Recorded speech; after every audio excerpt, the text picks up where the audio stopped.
पिछले दिनों लगभग 1.5 महीने तक सूर्य नारायण के दर्शन ही नहीं हुए। भारी कोहरा रहा और उस कोहरे के कारण से सरसों की फसल पूरी तरह चौपट हो गई। उसमें धूलिया और लकवे की शिकायत है। हमने फसल में जो खराबा हुआ है वह भी एसडीएम बहरोड को सौंपा है और मुख्यमंत्री जी के नाम ज्ञापन सौंपा है।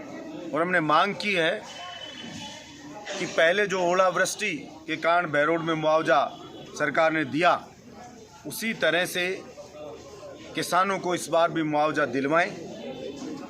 मैं मौजूदा जनप्रतिनिधि से भी कहना चाहता हूं कि ओले हमारे यहाँ गिरे नहीं थे बहरोड विधानसभा में, लेकिन फिर भी ओलावृष्टि का मुआवजा मिला। 50-50 हजार किसान के मुआवजा आया, किसी छोटे के 40,000 आया। इस बार सच में फसल में 50% से ज़्यादा नुकसान हो रहा है। जैसे जैसे धूप निकली है वैसे वैसे फसल खराबा सामने आ रहा है। पूरी सरसों की फसल सूखी झाड़ू की तरह सीधी खड़ी होती जा रही।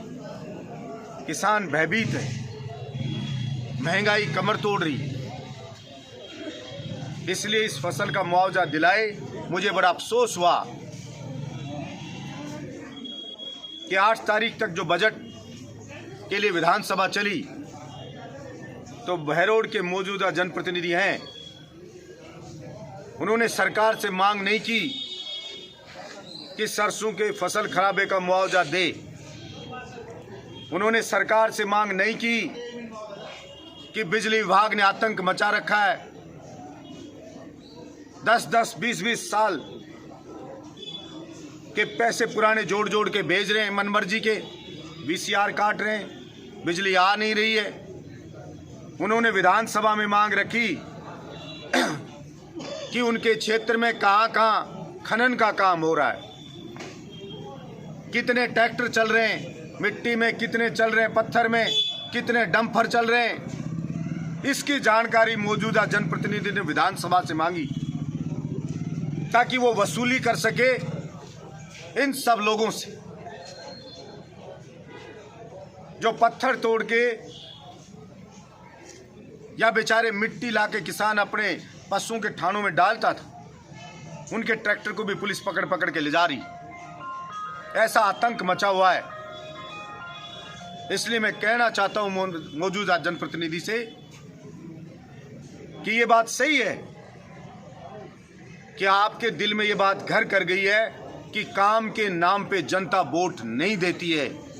अगर काम के नाम पे वोट पड़ता तो बलजीत यादव को भारी मतदान होता उसके पक्ष में। ये बात उसके मन में घर कर गई है कि बलजीत यादव ने वीसीआर काटने से बिजली वालों को रोका तो तमाम बिजली अधिकारी कर्मचारी बलजीत यादव के खिलाफ हो गए। बलजीत यादव ने अस्पताल के डॉक्टर कंपाउंडरों को जनता की सेवा में तत्पर रहकर समय पे आके ड्यूटी करने के लिए कहा तो तमाम वो स्टाफ बलजीत यादव के खिलाफ हो गया।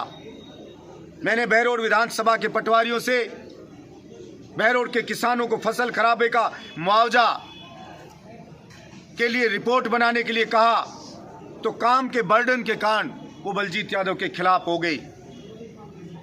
मैंने प्रतिभावान गरीब मजदूरों के बच्चे जो मेरिट में आए उनका सम्मान करने की बात कही, उनके लिए समारोह आयोजित किया, उनसे उद्घाटन बड़े कामों के करवाए और उसमें कुछ घंटे हमारे गुरुजन घरों के खराब हो गए तो वो बलजीत यादव के खिलाफ हो गए।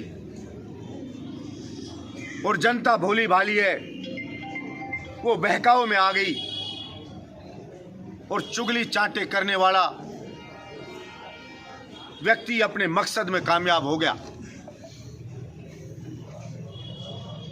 उसको लगता है कि बलजीत यादव जैसे उस छायादार वृक्ष जो लू के थपेड़े खाके पब्लिक को छाया भी देता है और उसको फल भी देता रहा, उसी को पब्लिक ने काट दिया। तो भला काम करने की क्या जरूरत है। लेकिन मैं कहना चाहता हूं मौजूदा जनप्रतिनिधि को कि इंसानियत भी कोई चीज है। मेरे बहरोड की जनता ने अपने उस फलदारी वृक्ष को काट के आपको जिताया है, तो आपकी जिम्मेदारी बनती है, इंसानियत का तगाजा है कि आप जनता की समस्याओं का समाधान करें। इतनी जल्दी कोई इंसान इतना नुगरा हो सकता है, इसकी मैं कल्पना नहीं कर सकता हूं। आशा रखता हूं बहरोड के किसानों को मुआवजा मिलेगा सरसों के खराबे का, और कुछ बच गया है जो पटवारियों ने कागज सबमिट नहीं करे थे, जो स्वीकृत पड़ा है वो कागज सबमिट करवाएंगे और जल्द से जल्द वो मुआवजा आएगा। उसके लिए भी हमने एसडीएम बहरोड और नीमराणा को बोला है। पूरा भरोसा है कि हमारी समस्याओं का, जनता की समस्याओं का समाधान होगा। नगर पालिका के सफाई कर्मी हैं, इनको 3 महीने से वेतन नहीं मिल रहा है। गरीब आदमी 3 महीने से अगर नहीं मिले, जो रोज कमा के लाता खाता है, उसके घर का राशन खत्म हो गया, कैसे बच्चों की स्कूल की फीस दे। इनका वेतन दिलवाए सरकार से जल्द से जल्द, और इनका जो कम तनख्वाह दी जाती है, टेम्परेरी या डेली वेजेज पे हैं ये, इनकी सैलरी को भी बढ़ाया जाए, ये मैं मांग करता हूं। और बिजली विभाग के आतंक पे रोक लगे, इसकी भी मैं मांग करता हूं। मानन सीएससी है, 2 दिन से एक भी डॉक्टर नहीं है। मॉडल सीएससी पे एक भी डॉक्टर नहीं है।